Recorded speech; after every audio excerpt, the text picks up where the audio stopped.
Nathalie, toujours pour ces séries de vidéos destinées aux flammes jumelles. Alors j'ai intitulé celle-là « C'est quoi le chemin ?» Alors loin de moi l'idée de vous dire qu'il n'y a qu'un seul chemin, bien évidemment, vous m'entendez suffisamment souvent parler dans mes vidéos de souveraineté, d'autonomie, à quel point je suis attachée à la liberté, la mienne et puis évidemment celle d'autrui. Donc c'est pas de ça dont il s'agit aujourd'hui, c'est simplement... c'est plus en réponse en fait éclairante au partage de personnes qui me contactent et dont je vois le parcours. Donc il y a, vous le connaissez, ce très bon article sur les 7 étapes des flammes jumelles. Simplement ce sont des balises. Donc ça veut dire soyez vigilants à ne pas vous enfermer de nouveau dans quelque chose et surtout à poser un regard lucide et bienveillant, bien évidemment, sur là où vous en êtes. Il n'y a rien à juger. Simplement être lucide. Donc le chemin de flamme jumelle, c'est d'abord un retour vers soi, à l'intérieur de soi, dans ses profondeurs.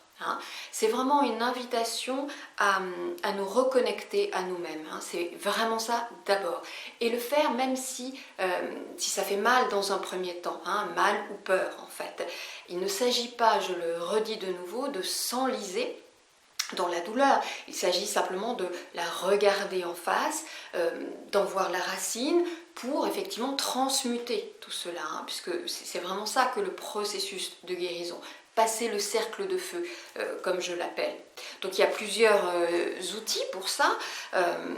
Ceux que j'utilise sont comme des outils d'alchimiste, d'une certaine façon, prendre le plomb, mettre de la lumière à la place. Ils n'ont pas vocation à nous faire revivre la souffrance en fait.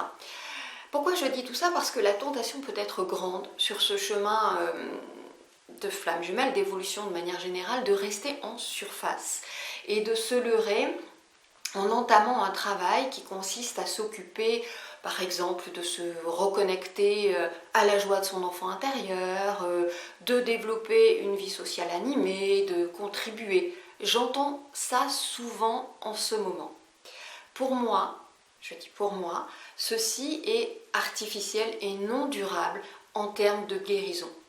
Croyez-vous que alors que l'on souffre le martyre, que l'on se sent amputé par la séparation d'avec son autre, que de retrouver la joie de son enfant intérieur, ça va suffire. Qu'on a envie d'aller prendre l'apéro chez les voisins pour compenser, j'entends ça actuellement beaucoup dans les personnes qui viennent à moi. Vous savez, ça me fait penser un peu au sketch de Danny Boone. Je vais bien, tout va bien. Eh bien non, ça ne va pas bien. Et comment avancer, comment évoluer si on ne commence pas par reconnaître ce qui est, c'est-à-dire là où on en est, à savoir la souffrance, la peur, les ombres, etc. Donc avant d'aller prendre l'apéro chez le voisin, de vous jeter dans le monde, revenez en vous. Allez visiter et guérir vos peurs, vos blessures, vos ombres. Autrement, c'est vraiment vous fuir. Parce que chanter youpi tralala, ça vient après. Ça peut. Effectivement, on ne va pas rester dans la lourdeur et parfois, ça fait partie des suggestions que je peux faire dans les accompagnements. Simplement, ça vient après, ça ne vient pas au moment où on est dans la souffrance et donc dans un besoin de guérison. Donc le youpi tralala, c'est après. Donc, c'est vrai que voilà comment je procède avec les personnes que j'accompagne à travers le protocole. En tout cas, choisissez votre outil, mais faites-le vraiment. C'est ça que je voulais vous dire. Donc, une fois fait ce travail de guérison, ce que je fais, c'est que je leur explique aux personnes accompagnées que parce que ce qui hurlait faisait mal a été donc dissous, pacifié, etc. Que parce que du détachement s'est mis en place, alors elles peuvent entamer un autre travail qui est cette fois-ci un travail beaucoup plus autonome, on va dire, tout à fait fondamental, un travail absolument essentiel et un travail d'orfèvre qui est un travail sur l'ego. Ça, c'est ce qui s'enclenche après quand on a vraiment travaillé nos grands axes de blessures, de guérison. Donc, apprendre à faire de notre ego un allié, hein, et non pas le tuer comme j'entends parfois. Tant que nous sommes incarnés, l'ego est là, c'est notre personnage, notre coloration. Hein. Nous avons à l'entendre dans ces facettes, hein, pour les faire rejoindre l'unité en nous. Hein. J'explique ça dans la vidéo, les vidéos sur l'ego, et je vous y renvoie parce que souvent c'est mis de côté, alors que c'est absolument fondamental sur ce chemin des flammes jumelles, et que c'est vraiment lui qui se trouve au milieu du chemin d'évolution, qui nous embrouille, mais au-delà de toute mesure. Hein. Donc vraiment, je vous invite à faire ce travail qui va durer et qui se fait dans l'hyperconscience. Alors, à partir de là, vous pouvez commencer à contribuer, seulement à partir de là, à déployer votre essence, ce que vous êtes venu être et faire. Hein. Parce qu'en fait, cela demande de la paix intérieure, de la stabilité, de l'ancrage. Ce n'est pas au milieu du chaos intérieur que vous pouvez contribuer.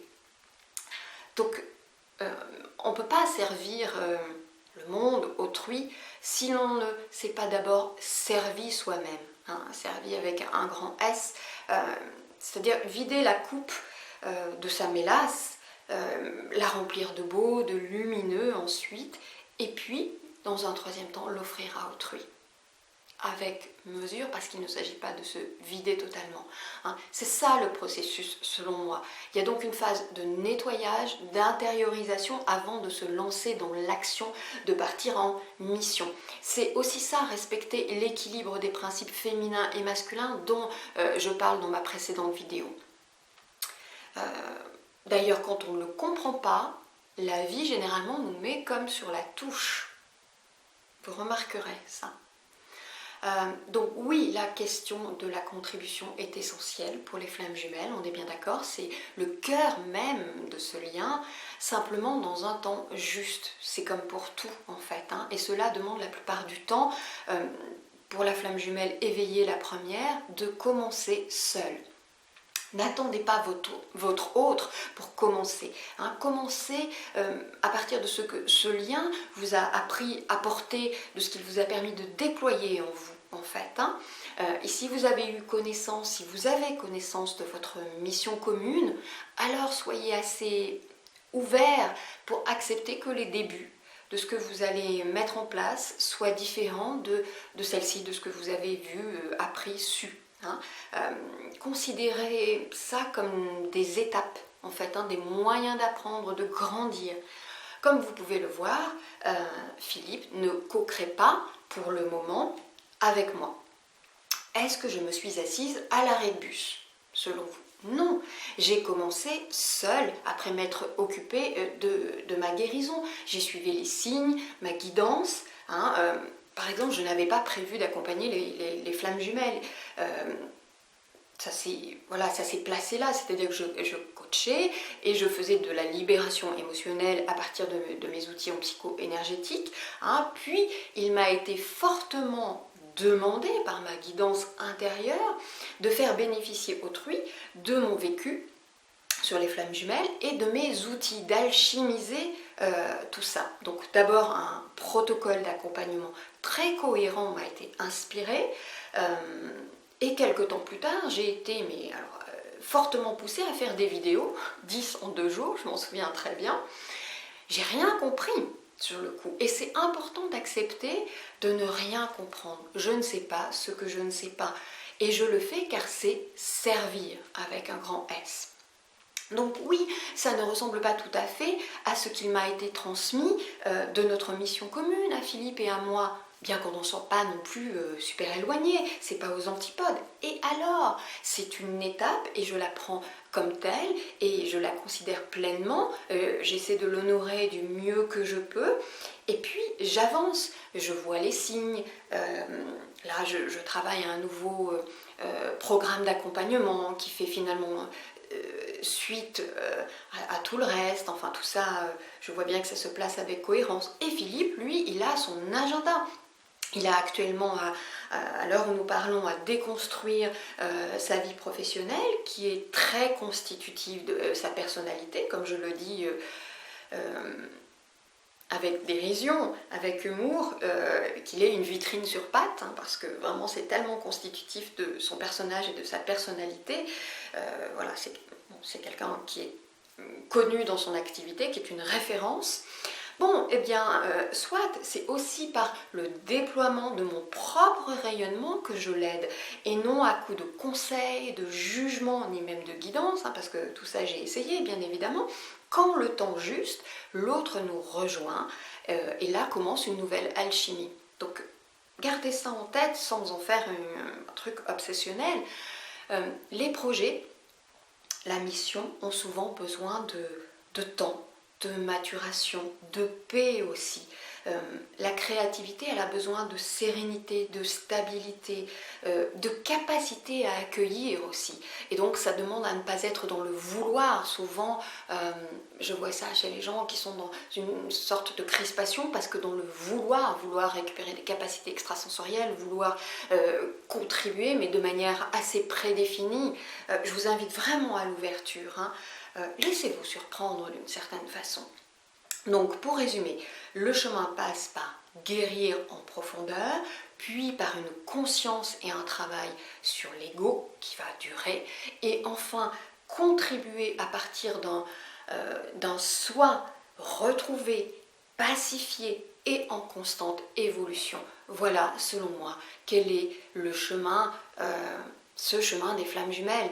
Bien sûr, ce que je viens de vous dire là est forcément incomplet. Je trace les grandes lignes. Simplement, je voulais apporter une réponse, je lui dis un éclairage à tous ces témoignages et tous ces partages que je reçois tout au long des semaines. Voilà, je vous dis à très bientôt pour une autre vidéo.